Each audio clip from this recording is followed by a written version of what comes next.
Soy Sergio Méndez, acompáñenos en una nueva edición de Debate Político, donde estaremos abordando las diferentes propuestas del sistema de reforma previsional. El gobierno presentó esta semana una propuesta al sistema de pensiones, un proyecto que, por cierto, deja muchas dudas sobre la administración de los fondos de los trabajadores y también las garantías de que el gobierno pueda salir con la responsabilidad del pago de estas. ¿Qué pasó con la deuda actual y con el dinero del fondo? ¿Qué pasaría a manos del Estado? Son parte de las preguntas que esta noche vamos a tratar de responder con nuestros panelistas que nos acompañan esta noche de domingo. Esto es Debate Político. Comenzamos.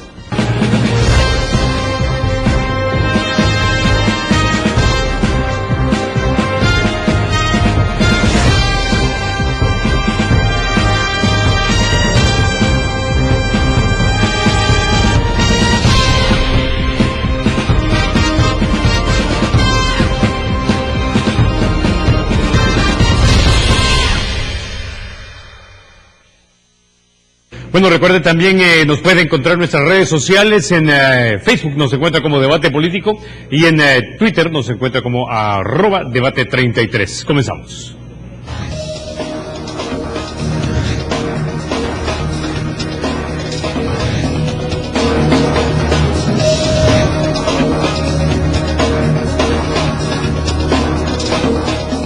Buenas noches, bienvenidos señores, esto es Debate Político, una nueva edición. Nos vamos acercando poco a poco al día que los legisladores puedan llegar dentro de la Asamblea Legislativa a un conclave para poder hacer las reformas correspondientes, quizás no las que El Salvador espera, pero al final reforma. Carlos, un gusto nuevamente volvernos a reencontrar. Va a salir humo, doctor, de la Asamblea. Espero que sea humo blanco, no humo negro como tradicionalmente se ha conocido. Ok, bueno, los invitados esta noche nos acompaña el doctor Álvaro Trigueros. Él es el director del Centro de Estudios Económicos de FUSADES. Mucho gusto, Carlos, gracias por la invitación, también Sergio. Muy buenas noches, también nos acompaña doña Julia Evelyn Martínez, quien es del Departamento de Economía de la Universidad José Simeón Cañas, UCA. Un placer tenerla en su casa. Muchas gracias y un saludo para todos. También nos acompaña el maestro Carlos Pérez del Centro de Estudios Económicos de la Fundación Nacional para el Desarrollo FUNDE. Bienvenido. Gracias por la invitación. Gracias a usted por tomarnos, a ustedes tres, por tomarnos en cuenta dentro de la agenda. Inicio quizás con usted, Álvaro, rápidamente. ¿Cuál es la opinión que usted podría tener luego de la presentación de la propuesta del gobierno? Para muchos ha dejado más dudas que respuestas. Muchos siguen afirmando que no existe quizás una norma como pétrea para no volver a caer en la tentación de echarle mano a los fondos de pensiones. De pronto por ahí el tema del fideicomiso queda en el aire, así como quién podrá ayudarnos, quién lo va a terminar pagando, si no es que es la misma canción y al final resultamos ser los mismos salvadoreños. Por favor. Sí. Bueno, en primer lugar, a nosotros nos ha sorprendido que un día previo a la presentación del proyecto de ley de reforma de pensiones se introdujo otra pieza de correspondencia a la Asamblea Legislativa solicitando 1.200 millones de dólares para emitir deuda. Entonces vemos contradictorio que, por un lado, aquí dice que se está proponiendo una reforma de pensiones para que el Estado garantice a los ciudadanos que van a recibir una pensión y por el otro lado se está solicitando emitir 1.200 millones de dólares en deuda y cuando vemos el decreto, en el decreto lo que se dice es que la deuda que se solicita está destinada al pago de capital e intereses de deuda de corto plazo. O sea, está diciendo, mire, no tenemos dinero para pagar la deuda y para eso necesitamos más deuda. Entonces, por un lado ofrece seguridad, pero por otro lado no muestra el orden financiero que se necesita para poder garantizar esa seguridad. ¿Qué opinión le merece a usted, antes de darle paso a la dama y al caballero? Preguntas del ministro de Hacienda cuando nos acompañó que realmente no necesitan los votos de Arena para llegar a una reforma, sin embargo sí las necesitan para evitar un desgaste político de cara a los próximos comicios electorales. Sin embargo, van a tratar en alguna medida de seducir al partido Arena con una ley que le pueda dar a Arena la tranquilidad de que el gobierno no va a seguir quizás en algún momento gastando más de lo que tiene, contratando más personal creando un poco más de grasa dentro de la cosa pública del Estado, erogando fuertes cantidades de dinero, etcétera. Una ley que le dé la tranquilidad al partido Arena para poder dar sus votos. ¿Es esta realmente una tranquilidad? Pues hubo un acuerdo muy bueno que se hizo en octubre de 2012 para emitir $800 millones, se llamaba Acuerdo para la Sostenibilidad Fiscal, y lo firmaron todos los partidos políticos y se emitieron los 800 millones y luego no se cumplió el acuerdo. Entonces, esas cosas creo que no basta firmar, se tiene que construir confianza y ese es el gran reto que tenemos como país. Perfecto. Ok, maestro Carlos Pérez, antes de ir con usted, quiero que escuchemos lo que dijo el ministro de Hacienda, Carlos Cáceres, cuando fue y presentó el anteproyecto de ley de reforma al sistema de pensiones. Escuchemos. Orientados a crear un sistema previsional mixto que tiene por objeto promover la equidad en los beneficios de la inclusión social, al ampliar la población cubierta por el sistema, disminuir el impacto en las finanzas públicas y garantizar los recursos para el pago de las pensiones, en un marco de sostenibilidad financiera del sistema y de viabilidad fiscal en el mediano y largo plazo. Ok, maestro Carlos Pérez, ¿es este un proyecto de ley que trata los problemas del sistema que tenemos actualmente, es decir, suficiencia de los fondos, sostenibilidad fiscal, la cobertura y también la rentabilidad?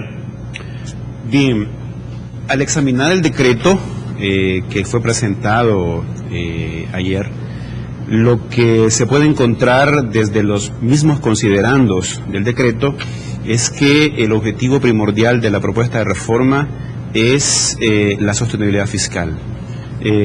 Todos los considerandos mencionan el tema fiscal, el tema del equilibrio de las finanzas públicas, y a mí me han enseñado que los considerandos de la ley es el espíritu de la ley, es la filosofía de la ley. Entonces, si aquí se encuentran esos objetivos, entonces todo el resto de la ley tiene eso. Y la verdad, cuando ya examinamos el resto de los artículos, nos encontramos de que los artículos esenciales del proyecto de reforma llevan ese objetivo que ya mencioné, el de la sostenibilidad fiscal. La reforma, de ser aprobada, le va a permitir al gobierno desvanecer la deuda que tiene en estos momentos con el fondo de pensiones en concepto de certificado de inversión previsional, y por lo tanto va a disminuir el ratio de la deuda PIB en más o menos 14, 15 puntos del PIB, lo que le va a dar al país un espacio de oxígeno, un margen para tomar decisiones en materia de política fiscal y para poder aumentar su endeudamiento, ya que no se resuelven los problemas fiscales. O sea, ya lo hemos mencionado en otras oportunidades, la reforma previsional no resuelve el problema fiscal en ninguna proporción considerable. Entonces, eso es por un lado. La propuesta de reforma lleva el objetivo de contribuir a darle oxígeno al gobierno por el lado de disminución de la deuda PIB, y luego también darle un poco de liquidez. Al ya desaparecer la deuda, no va a estar obligado a estar pagando capital e intereses al fondo de pensiones. Pero luego tenemos las otras aristas, el tema de la cobertura que mencionaba el señor ministro, no se encuentra en ningún lado del decreto alguna medida que vaya orientada a aumentar la cobertura, precisamente porque las condiciones del actual sistema se mantienen. Entonces no se encuentra ese factor. Y luego el otro elemento, que es el tema de la rentabilidad que tú decías, tampoco se encuentra. Hay algunos elementos, por ejemplo, permitirles a las AFP que inviertan en valores extranjeros. Eso puede ser plausible. Pero recordemos que, podemos ver en el decreto que se mantiene la obligatoriedad de las AFP a seguir invirtiendo en títulos de inversión previsional. Por lo tanto, siempre van a estar atadas a estar comprando deuda pública a tasas de interés que, si no cambian las cosas, van a seguir siendo muy bajas. Ok, licenciada Julia Evelyn Martínez, quizás preguntarle dos temas que a mí me llaman muchísimo la atención. Una de ellas es que esta semana se cumplen ya los 15 días que la Sala de lo Constitucional le dio al gobierno para regular en torno al tema del interés que paga en los empréstitos internacionales constituidos dentro con el extranjero. se está barajando la posibilidad de un 3, un 3.5, no cumpliendo lo que la Sala de lo Constitucional una vez está mandando, porque en diciembre se les venció el plazo. Sin embargo, dentro de las propuestas que hemos estado nosotros escuchando, de un 20% para las AFP que siguen ganando, con un 36% que iniciaron en 1998, a mí me llamó la atención una infidencia que el ministro de Hacienda, cuando vino acá, nos hizo, en el sentido de que cuando estaban conversando con Asafondos, él decía que la gran propuesta de las AFP era: mire, nosotros le vamos a seguir comprando la deuda, pero usted no nos toque el interés del 20%, que va precisamente solo por la administración y no por la generación de rentabilidad a todos los afiliados. Bueno, mire, yo creo que para responderle a esa, o reaccionar a esa inquietud que usted nos plantea, yo quisiera referirme a la necesidad que existe de realizar una profunda y estructural reforma al sistema previsional en El Salvador. Yo creo que el gobierno de El Salvador ha perdido la gran oportunidad con la presentación de este anteproyecto de reformas de realmente abrir o aprovechar esa ventana, ¿verdad?, que se ha abierto con el tema fiscal, porque sí hay una urgencia fiscal de hacer una reforma para asegurar los fondos necesarios para pagar. ¿A usted no le convence esta propuesta? No, ¿Por qué? No, para nada, porque ese fundamentalmente opta por resolver el tema de la sostenibilidad, del financiamiento, de resolver, así como decía, en el hoyo fiscal, pero deja para más adelante, y no sabemos para cuándo, realmente los problemas estructurales, precisamente esto, ¿verdad?, que plantea el actual sistema de pensiones. El sistema de pensiones privatizado, en nuestra opinión, no garantiza pensiones dignas ni pensiones vitalicias para la población salvadoreña, ni tampoco va a permitir en un sistema privado el aumento de la cobertura, ¿verdad?, y también esa dimensión de la solidaridad que necesitamos incorporarle a este sistema para que tener el derecho a una pensión al final de la vida sea, que es un derecho humano que está reconocido en los pactos internacionales sobre derechos humanos, sea una realidad para todos los salvadoreños y las salvadoreñas. En este momento, lo que la propuesta del gobierno ha realizado, ¿verdad?, continúa dejando al sistema de pensiones fundamentalmente como está, solamente que agrega este sistema, digamos, esto que le llaman el fondo público, pero exclusivamente para poder hacer uso de esos recursos, de ese fondo que eran privados y lo va a pasar ahora a ser público, para utilizarlo como fondo de reparto que le va a permitir financiar efectivamente las pensiones de las personas que nos vamos a ir jubilando, y también de financiar las pensiones de las personas que ya gozan de esa jubilación. Y eso yo creo que es importante, porque esto no hay que verlo solo como un tema fiscal, o no solamente hay que verlo como un tema de porcentajes, sino que esto es un tema de derechos humanos y es un tema también de ética. O sea, la sociedad salva, nosotros como sociedad debemos de asegurar los recursos necesarios para que esas pensiones sean canceladas y las personas también que se les acaban los fondos de sus cuentas privadas, pues también tengan derecho a esa pensión mínima básica hasta el final de sus vidas, no se las podemos quitar, ¿verdad? Entonces, eso es necesario, pero la reforma que necesita este sistema no puede reducirse a asegurar eso, sino que tiene que tener primero una ampliación de la cobertura e incluir incluso a personas que por diferentes motivos no pueden cotizar a este sistema, ni al público ni al privado. Y en segundo lugar también hay que hacer una reforma que elimine muchas brechas de desigualdad que en este momento existen entre hombres y mujeres, y que en este momento, por ejemplo, las mujeres no solo estamos teniendo pensiones más bajas, sino que periodos más cortos de cotización, y estamos como condenadas a tener esas pensiones más cortas durante más tiempo, ¿verdad?, porque tenemos una esperanza de vida mayor que la que tienen los hombres. Entonces yo digo, esas son las cosas estructurales que debían de modificarse, y lamentablemente esta reforma, aunque yo creo que puede mejorar el sistema en relación a cómo está en la actualidad, pero se queda muy corto de cara a los grandes desafíos de una reforma integral a este sistema. Ok. Bueno, con ese ya nos vamos a quedar, vamos a la pausa y ya regresamos. Volvemos.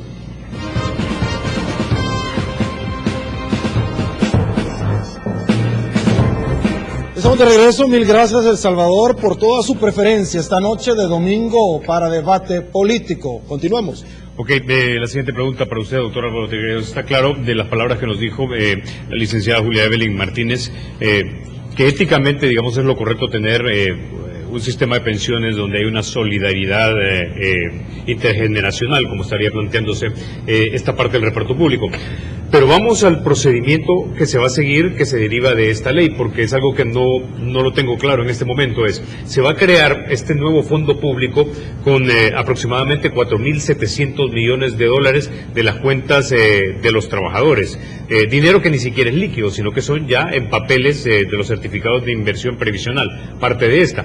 Mi pregunta es, si nosotros, los trabajadores, habíamos cotizado bajo un marco jurídico, ¿no es problemático que en el camino, al aprobarse esa ley, básicamente ese dinero esté líquido o en certificados de inversión previsional y que por lo tanto me lo debían, básicamente me digan, se va a desaparecer la deuda? Es decir, ¿estamos cediendo los ahorros al gobierno o se va a respetar el acuerdo anterior y nos van a seguir pagando aunque sea esa mínima tasa de interés que estaba fijada en el acuerdo anterior legal? Sí. Bueno, tal como está redactada la ley,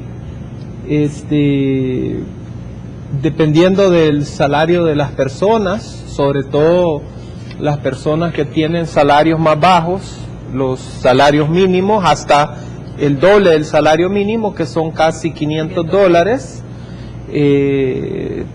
para ellos el 100% de su cuenta de ahorro individual se va a trasladar al sistema de reparto y ya no, de acuerdo a lo que está redactado aquí, ya no va a acumular intereses, sino que la pensión deja de ser función del ahorro y esa pensión además es única, lo cual crea una tremenda inequidad en el sistema, en el sentido que actualmente el que ahorra más va a tener una pensión mayor, mientras que con la oferta que hace esta reforma previsional, no importa si usted gana $300 o 500, su pensión va a ser la misma. Entonces, me extraña que en la presentación del proyecto de ley se habla de que va a ser más equitativo, y cuando uno examina los detalles de la ley, lo que ve son varias inequidades.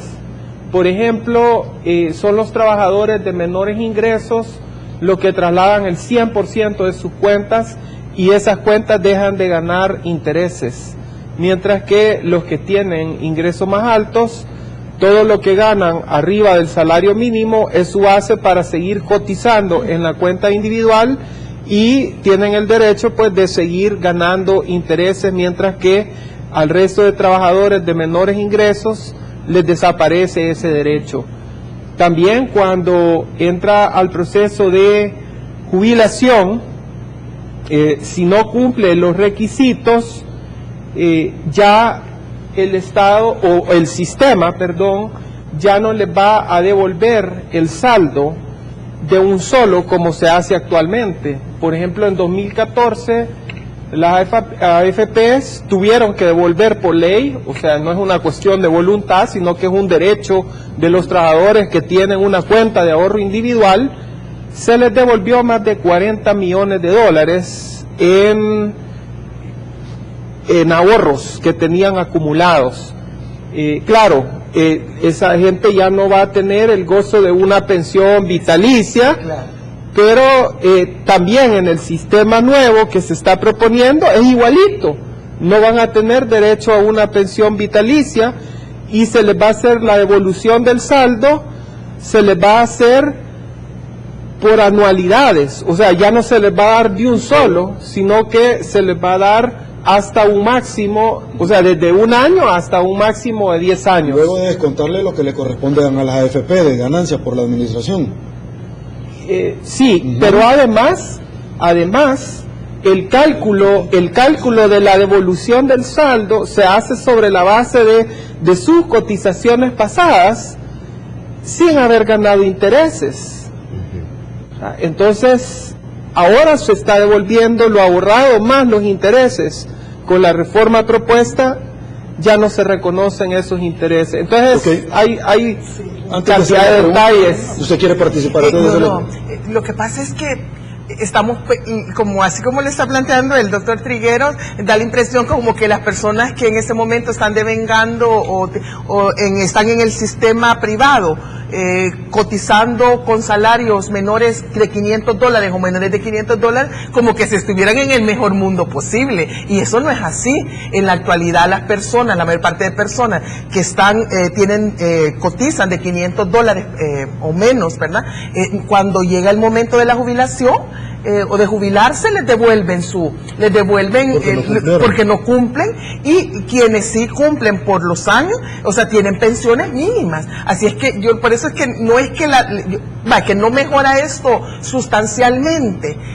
Con la reforma que propone el gobierno podría ser que sí no los mejore sustancialmente, pero yo les puedo asegurar que no los deja peor que como están actualmente. Claro, eso siempre dicen que pues si el peor es nada, ¿verdad? No, porque a eso es lo que el gobierno no debería de permitir. Una reforma del sistema de pensiones debería de estar orientado a mejorar sustancialmente, radicalmente la situación actual, pero tampoco para que no quede esa impresión de que ahora entonces van a deteriorarse. A lo mejor van a quedar igual, ligeramente mejor, tal vez en algunos casos que se va a asegurar la pensión vitalicia, y está siempre el tema de la ganancia de las AFP, pues que esas, si bien se propone que se va a disminuir, pero al final las AFP van a ganar ahora por el sistema privado y van a ganar también por el sistema público, como que no salimos también de ese problema. Carlos Pérez, ¿usted quiere participar? Sí, abonando al tema.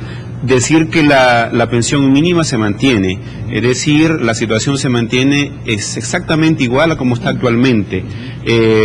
Ya en la legislación actual, si una persona no reúne con sus ahorros y su rentabilidad no reúne lo suficiente para tener una pensión más alta que la pensión mínima, pero sí ha cumplido los años de cotización necesarios, 25 años, tiene la pensión mínima, que es la 207.60. Y en la propuesta de reforma, la pensión mínima sigue siendo la misma, y el requisito para obtener derechos a pensión siguen siendo los 25 años. Es decir, que la pensión vitalicia no es automática, siempre se tiene que cumplir los 25 años de cotizaciones. Ok, doctor Triguero, la pregunta que Carlos articuló anteriormente me lleva a hacer la siguiente. Lo que pasa es que ciertamente los derechos laborales son derechos irrenunciables. De ahí en alguna medida, cuando vemos al doctor Enrique Anaya Barraza referirse a que ya está articulando con esta propuesta sendos recursos de inconstitucionalidad para visitar a la sala correspondiente en la Corte Suprema de Justicia. Yo le pregunto a usted, por allá por la parte dogmática de la Constitución que versa sobre los derechos laborales, por allá por los artículos 34 y siguientes, habla del Banco de los Trabajadores, que nunca se llegó a desarrollar. ¿No sería más conveniente al fin y al cabo, para evitar que el Estado llegue a echar mano de nuestros fondos, que terminemos nosotros administrando nuestros propios fondos y siendo también parte accionaria de estos? Bueno, yo soy una persona que cree mucho en la libertad, y obviamente lo que pues la lógica le diría, mire, deje que cada uno ahorre, pero hay un problema. Y es que las personas... No, retirar, pues. No, es que... bueno, claro. Pero es que si es ahorita no le podemos retirar. Tenemos que esperar a que cumplamos los requisitos. Y por eso existe la política de pensiones, porque si lo dejan a la decisión individual, y en ese sentido creo que vale la pena introducir el hecho de que la intervención del Estado es para garantizar un mínimo, ¿verdad?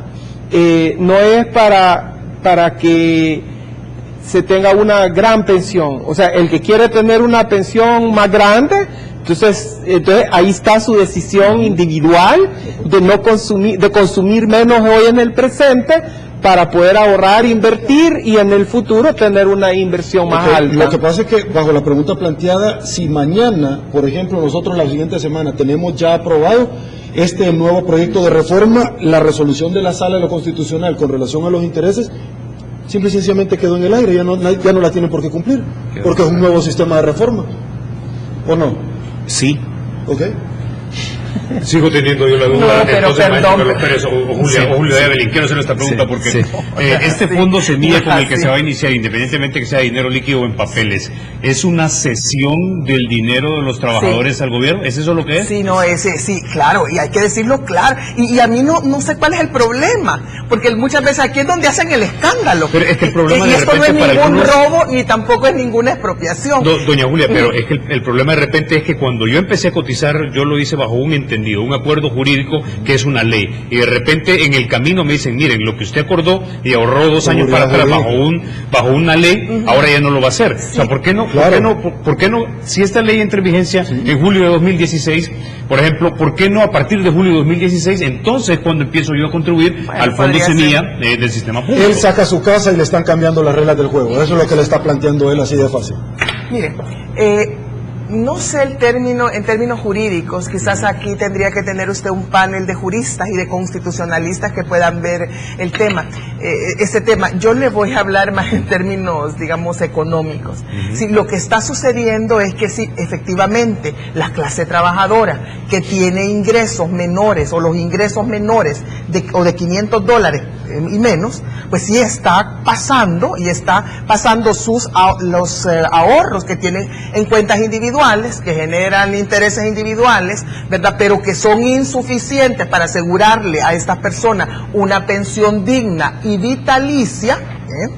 Sí, porque lo que le dijeron también, lo que ya no nos dice, es que cuando vendieron la privatización de las pensiones, dijeron que íbamos a tener mejores pensiones que si nos quedábamos en el sistema público, que iban a ser pensiones de por vida y que se iba a aumentar la cobertura y que íbamos a ser felices con las pensiones. Pues también, ¿y por qué no reclamamos que eso fue publicidad engañosa y que eso fue una mentira, que nos dijeron una cosa y ahora la realidad muestra otra? Pero usted me está diciendo entonces que la gran estafa no es ahorita, sino que fue en la gran estafa empieza en 1989, pero no nos vayamos tan lejos porque si no nos perdemos de este contexto. Pero sí, eso empezó en junio de 1989.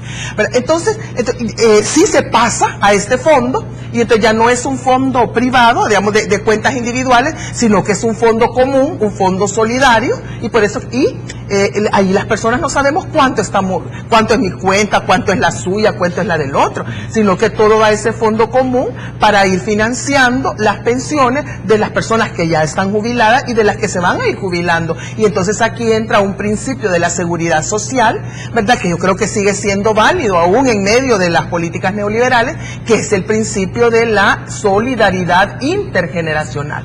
Eso es lo que está ocurriendo, pero claro, cuando hablamos del fondo de reparto, la gente inmediatamente cree que estamos hablando que eso se va a repartir, que el gobierno va a agarrar y que va a utilizar para comprar combustible, para pagar salario, y eso no es así porque eso contablemente se maneja de forma separada, pero sí va a formar un fondo que es solidario y que va a terminar financiando eso, las pensiones. Entonces muchas personas, incluso las personas que tienen salario mínimo o no llegan a los $500 o $500 o menos, entonces en ese momento yo creo que no deberían de estar preocupadas porque su cuenta, privado, digamos, esa cuenta individual se transforme en en un fondo común y solidario, porque gracias a ese fondo solidario ahora van a tener derecho a unas pensiones en las cuales no van a tener derecho si se quedan en el sistema privado sistema privado. ¿Usted quería conversar sobre ese tema? De acuerdo, sí. Varios puntos, digamos. Primero, el tema de las pensiones vitalicias. ¿Sabes? La ley de ahorro para pensiones tiene la figura de la renta vitalicia, pero nunca se implementó. Entonces, ese es un elemento bien importante que se puede tomar en cuenta a la hora de pensar en una reforma. Y nosotros hemos manifestado en varias oportunidades que una reforma tiene que quitar responsabilidades al Estado. Entonces, el Estado tiene en estos momentos la obligación de cubrir la pensión mínima del sistema actual. Entonces, al establecer la renta vitalicia, que la ley ya tiene establecida y solamente habría que dar luz verde para que opere, el Estado va a cesar esa obligación de pagar una renta vitalicia, la pensión mínima. Y es una aseguradora la que va a cubrir esa obligación por el resto de la vida de los pensionados. Entonces, no es necesario cambiar el sistema para poner en marcha una renta vitalicia. Luego, el tema de los fondos. De acuerdo, los fondos que se pasan al Estado, a esta caja que va a tener el sistema de reparto, no van a servir directamente para cubrir gasto corriente. Eso sí, hay que desmentirlo. Pero sí, de entrada, ya ha sido reconocido por el gobierno que el sistema es deficitario. Es decir, que si bien es cierto, van a tener nuevos ingresos porque la recaudación que van a tener de las cotizaciones a partir de que entre en vigencia el decreto, van a ser una buena fuente de ingresos para el Estado para pagar las pensiones de los pensionados actuales. Pero no va a ser suficiente para cubrir la totalidad de las obligaciones. Entonces el Estado va a seguir siendo deficitario en el ámbito previsional y va a tener que seguir emitiendo deuda. Yo hago el símil de esta operación que se va a hacer en la reforma con lo que se hace con las LETES. Las LETES, deuda de corto plazo, se ha hecho ya una costumbre de que cada cierto tiempo se topa el límite de la tarjeta y se tiene que pedir a la Asamblea una autorización para emitir bonos de largo plazo y reestructurar la deuda, que es lo que se está haciendo en este momento. El saldo queda limpio y el Estado comienza a endeudarse nuevamente. Con esta reforma se está haciendo lo mismo. La deuda en certificados de inversión previsional automáticamente desaparece y el saldo queda limpio. Por lo tanto, el Estado va a comenzar nuevamente a endeudarse y vamos a tener un nuevo problema de endeudamiento en el mediano plazo. Bueno, aguántame un ratito. Yo sé que quiere participar, pero necesitamos irnos a una pausa comercial. Señores, esto es Debate Político. Volvemos.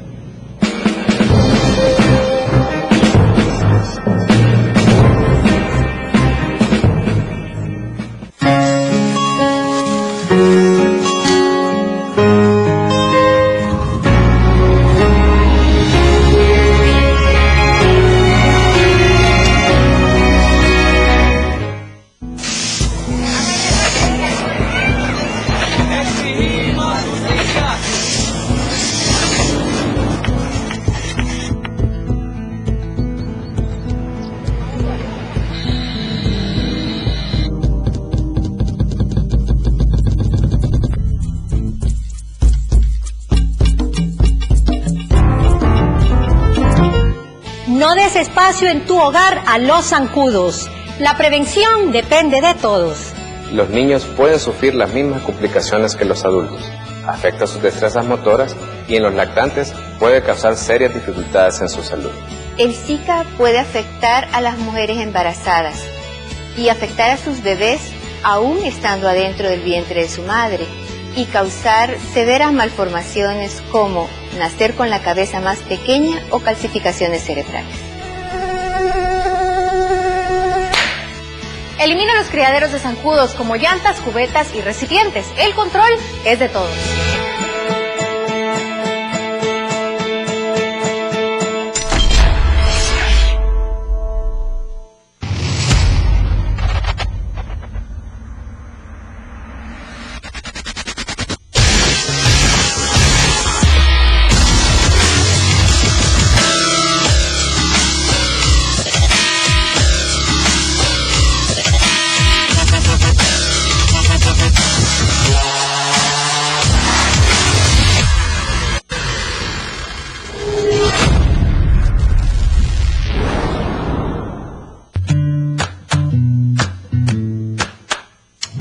Este año escolar será diferente. Gracias a Nosotros Ediciones, nuestros niños y niñas aprenderán fácilmente. Los libros de trabajo de matemática, lenguaje, estudios sociales y ciencia, salud y medio ambiente son la alternativa perfecta para cualquier libro de texto. Y con los libros de lectoescritura y caligrafía, leer y escribir será mucho más fácil. Con Nosotros Ediciones, aprender es divertido.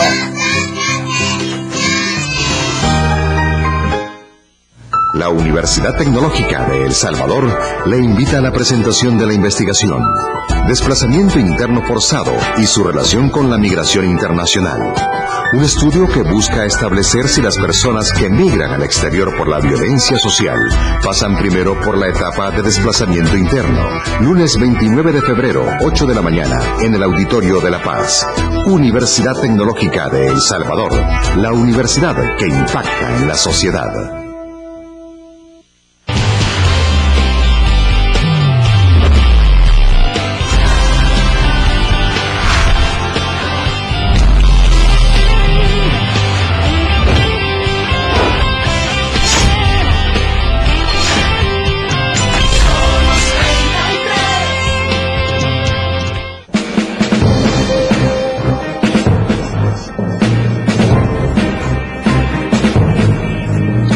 Estamos de regreso, mil gracias El Salvador. Doctor Triguero, quizás hacer una acotación que a mí me llamó muchísimo la atención, y es que el señor Roberto Lorenzana, de pronto al conocer los señalamientos que se estaban haciendo para la articulación de esta propuesta, sale al paso diciendo, bueno, entonces vamos a tener que quitar la dolarización en este país. Es decir, en alguna medida viene a dar un espaldarazo a aquellas personas que han aseverado de que entonces verdaderamente lo que necesita el gobierno es plata. Sí, él posteriormente él aclaró. Yo sé, pero lo dije. Que no, pues sí, pero no tiene un tema nada que ver con el otro. O sea que quitar la dolarización para emitir moneda, viene la inflación a cambio de seguir agarrando plata con títulos de las AFP, no tiene nada que ver con lo corriente. Sería un suicidio económico, o sea, porque imagínese usted toda la deuda que el país tiene en dólares y después, aunque tenga colones, va a tener que comprar dólares para pagar esa deuda, y si la moneda se evalúa, o sea, realmente sería muy complicado para el país. Todo el mundo está de acuerdo que darle vuelta a la dolarización empeoraría la situación. Entonces, realmente, y yo no creo que el tema de las pensiones sea como un tema para resolver el desorden que existe en las finanzas públicas. Para eso se necesita política fiscal y hacer, como dice Julia Evelyn, una reforma de pensiones integral que cubra pues los diferentes temas demográficos, de género, y entonces separar esos dos temas. Claro que hay un vínculo, ¿verdad? El vínculo del financiamiento, pero no se va a ocupar una política social para resolver un problema fiscal. O sea, eso... Pero yo lo que sí, en algo sí quería disentir de lo que ha planteado el colega de la FUNDE, cuando él dice que aquí la solución, o que están más o que cualquier reforma debería ser fortalecer lo privado y, digamos, debilitar o minimizar el rol del Estado. Yo creo que debería de ser el contrario. Yo creo que una reforma, pero claro, es que pues, lo que pasa es que tenemos diferentes percepciones de cómo debería de ser esa reforma, ¿verdad? Porque desde mi perspectiva, la reforma no es un tema, la reforma no es un tema ni fiscal, ni es un tema de deuda, ni es un tema de estabilidad macroeconómica. La reforma es fundamentalmente un tema de derechos laborales, de derechos humanos, de equidad, de avanzar hacia una situación... Pero él dice menos Estado, ¿usted quiere más Estado? ¿Por qué? Es que no es el hecho más... Necesitamos fortalecer al Estado en el sistema de pensiones. O sea, mientras sean las administradoras privadas, que son empresas capitalistas, y eso no es una mala palabra, son empresas capitalistas. ¿Por qué son capitalistas? Porque de la administración, de las inversiones que realizan, lo que esperan es obtener una ganancia, y quieren maximizar esa ganancia, no importa lo que tengan que hacer para hacerlo. Y la corrupción y los robos del pasado del Estado. Pero usted no puede poner pero eso de la búsqueda de la ganancia y de supeditar al logro de la ganancia, todo lo demás es algo consustancial a la lógica capitalista. En cambio, la corrupción no necesariamente es consustancial al Estado, porque eso es lo que nos ha hecho creer el pensamiento económico del nuevo liberalismo o neoliberalismo, de que Estado es sinónimo de corrupción. No, que hay corruptos en los partidos políticos, que hay corruptos en los gobernantes, como estos últimos que ahorita están investigando, y ojalá les encuentren todo, y si es posible los metan presos. Sí, pero eso no es consustancial al Estado. Y sobre todo, entonces, el Estado lo que tiene que garantizar no es la tasa de ganancia privada, sino que el Estado tiene la obligación de garantizar el bien común.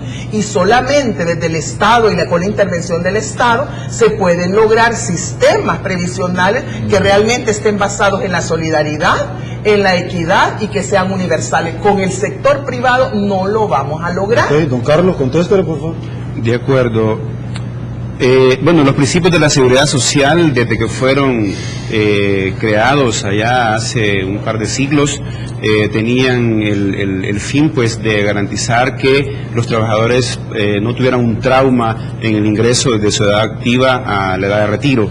Desde un principio los sistemas debieron ser contributivos, y a lo largo del tiempo se ha desfilado, pues, desde los dos extremos del espectro de la administración previsional, desde un sistema puro de reparto hasta sistemas de capitalización individual que nacieron hace unos cuantos años, y en el centro, en medio, pues hay muchas variantes. En el caso de El Salvador, cuando se hizo la reforma original, hubieron estudios que recomendaban un sistema mixto. Y la verdad, en ese momento sí era más viable un sistema mixto, porque, como ya lo mencionamos al principio, le quitaba responsabilidades al Estado. El Estado tiene demasiadas responsabilidades que cubrir, y un sistema mixto le quitaba responsabilidades. En estos momentos estamos en la situación inversa. El Estado tiene tremendos problemas fiscales, que es una cosa todavía mucho más grande que las pensiones. Y lo que se está haciendo en este momento es agregándole más obligaciones. Que se está generando un espacio de maniobra para tomar decisiones de política en el mediano plazo, perfecto. Pero en el mediano plazo, y más temprano que tarde, el problema se va a revertir y va a ser todavía más caro para el Estado de lo que es actualmente el sistema actual. Porque el costo de transición de la reforma original tiene un límite, y va a comenzar a disminuir dentro de unos 5 o 6 años. Y para nosotros lo que se tiene que hacer, perfecto, fortalecer al Estado para darle sostenibilidad fiscal, porque tiene problemas, y no podemos quedarnos de brazos cruzados ante estos problemas y que el Estado se muera, porque si el Estado se muere, pues nos morimos todos.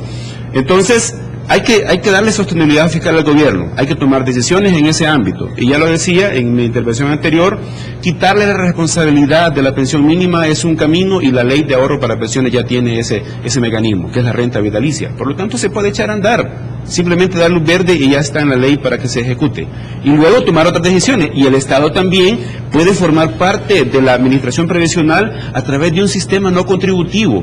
Mucho hemos hablado de que la cobertura es baja, solamente una cuarta parte de la población económicamente activa cotiza, y mucho menos de esa gente goza de una pensión. Entonces el Estado puede participar a través de un pilar no contributivo, y para eso, bueno, financiarse de los recursos propios, crear un impuesto, una contribución especial, como se ha mencionado ya, y eso es perfectamente viable. Y trabajar de manera paralela con un sistema contributivo de capitalización individual, en donde las pensiones estén en función del ahorro que todos acumulemos y la rentabilidad que puede estar, digamos, basada en la gestión financiera, en la ingeniería financiera de las AFP. La comisión de las AFP ha sido un conflicto también. Bueno, regulémosla. Pongámosle una comisión combinada, una base fija y una base variable, y un componente variable para que las AFP se muevan y, si quieren tener más ganancias, y generen más rentabilidad. Escuchamos a don Álvaro también. ¿Qué opinión le merece? Porque está hablando de una contribución especial. ¿Usted le aumentaría el IVA? Okay. No, definitivamente que no. Definitivamente que no. Yo quiero referirme a algunas cifras solo para que tengamos comparación entre un sistema de reparto y un sistema de capitalización individual aquí en El Salvador. Por ejemplo, en el sistema de reparto, que ya está cerrado, ¿verdad?, porque no puede entrar gente nueva a ese sistema, la pensión promedio es de para vejez, o sea, porque hay para vejez, para invalidez, ahorita la más grande es la pensión para vejez. La pensión promedio es de $361 al mes. Si en el caso del sistema de ahorro para pensiones, la pensión promedio es de $582 al mes. Entonces, hay que estudiar esto a más profundidad, porque uno debe comparar poblaciones similares. Entonces, aquí se cruzan las poblaciones, o sea, porque hay personas que optaron a quedarse en un sistema y otras a pasarse al nuevo sistema. Entonces, creo que eso merece más profundidad, pero no se puede afirmar de una manera tan fácil de que en el nuevo sistema las pensiones van a ser más bajas. ¿verdad? Me refiero al sistema actual. Hay que tomar en cuenta que en el sistema actual algunos están recibiendo pensión equivalente al sistema previo, pero el sistema previo era insostenible porque la cotización era muy baja y los estudios actuariales de principios de los 90 mostraban que se necesitaba subir la cotización a 20% del salario para hacer sostenible el sistema. Pero, o sea, ¿quién quiere que le quiten el 20% de su salario? Y es el tema de que si uno quiere una pensión más alta, tiene que ahorrar más, si no, no es sostenible. Y los salarios son bajos, pues porque somos un país de bajos ingresos. Entonces, para que los salarios suban, tenemos que empezar a discutir en los temas de fondo de desarrollo económico, que es el crecimiento, ¿verdad? El crecimiento y preferiblemente pues un crecimiento inclusivo.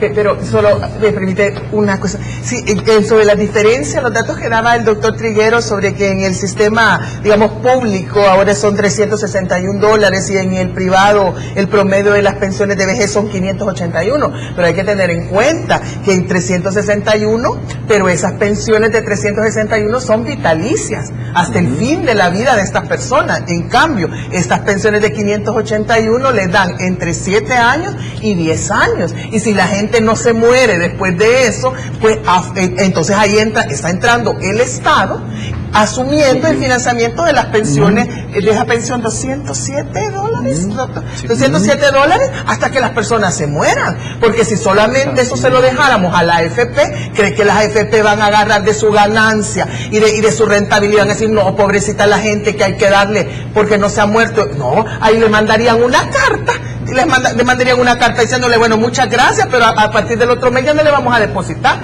Ahí, entonces, ven, por eso es que no se lo podemos dejar al mercado, por eso no se lo podemos dejar a los privados, sino que esto tiene que ser fundamentalmente una responsabilidad del Estado, porque el Estado sí piensa en ese bien común, sí piensa en que estas personas tienen derecho a vivir hasta el final, hasta el momento en que se mueran. Pues. Ok, con eso llegamos al final de debate político. El tiempo. Claro, se acabó. Muy enérgico está el debate. Y hemos empezado. Tan emocionante. Bueno, buenas noches. Un placer. Bueno, muchas gracias. Muchísimas gracias por su tiempo. Gracias. Nosotros llegamos al final de esta entrevista, de este programa Debate Político, y por supuesto nuestro único objetivo es darle todos los elementos para que usted pueda hacer sus propias valoraciones. Carlos, hasta el próximo domingo. Hasta un el gusto. próximo domingo, mi querido Sergio. Se quedan ustedes con El Aspirante. Bendiciones.